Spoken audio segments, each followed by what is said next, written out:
Bienvenue dans cette nouvelle vidéo YouTube. Je vais vous raconter l'histoire incroyable d'un tournage complètement chaotique entre des typhons qui vont ravager le décor, des acteurs au bout du rouleau, un arrêt cardiaque et un réalisateur qui sombre dans la folie. Je parle bien évidemment du tournage de Apocalypse Now.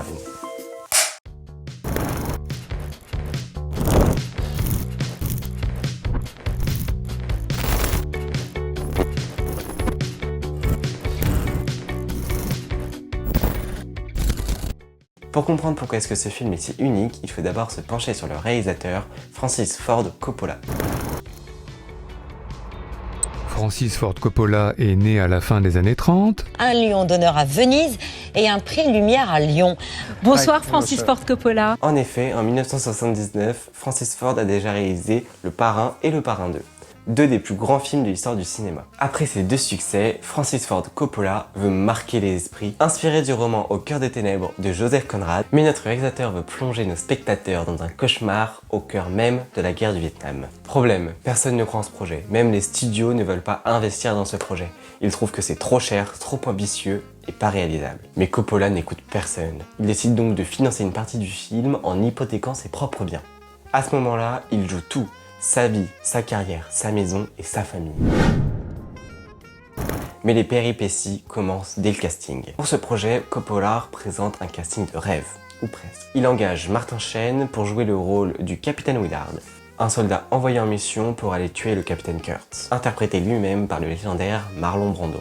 Dès le départ, tout part de travers. Martin Sheen était déjà au bord de l'épuisement avant même que le tournage ne commence.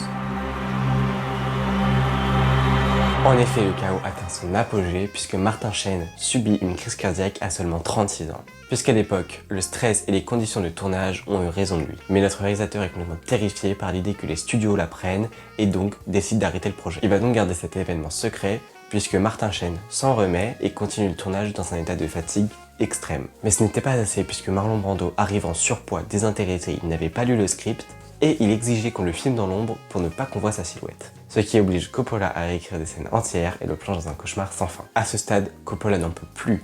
Il a perdu beaucoup de poids, beaucoup d'argent et il déclare même dans une interview « Ce film n'est pas un film de guerre, c'est une guerre en lui-même ». En effet, pendant le tournage, en 1976, un typhon nommé Olga a ravagé le décor entier. Ce qui a coûté encore plus d'argent à Coppola pour refaire le décor. Et pourtant, après tous ces obstacles, Coppola arrive à la fin de son film. Initialement, le budget était prévu pour 12 millions d'euros, mais s'est retrouvé triplé à cause des intempéries. En conclusion, ce film est sorti en 1979 et s'est retrouvé lynché de critiques et de controverses. Mais il reste bien évidemment l'un des plus grands films de l'histoire du cinéma. Et pour Coppola, il a survécu, il a même ajouté dans une interview que ce film l'avait marqué et le marquera encore pour de nombreuses années. Apocalypse Now prouve aux artistes que parfois pour créer des chefs-d'œuvre, il faut risquer sa santé, son argent, et parfois même sa carrière. Et vous seriez prêt à tout sacrifier pour quelque chose d'aussi grand? Dites-moi en commentaire ce que vous avez pensé de cette histoire. N'hésitez pas à vous abonner et lâcher un petit like. À très bientôt pour une nouvelle vidéo.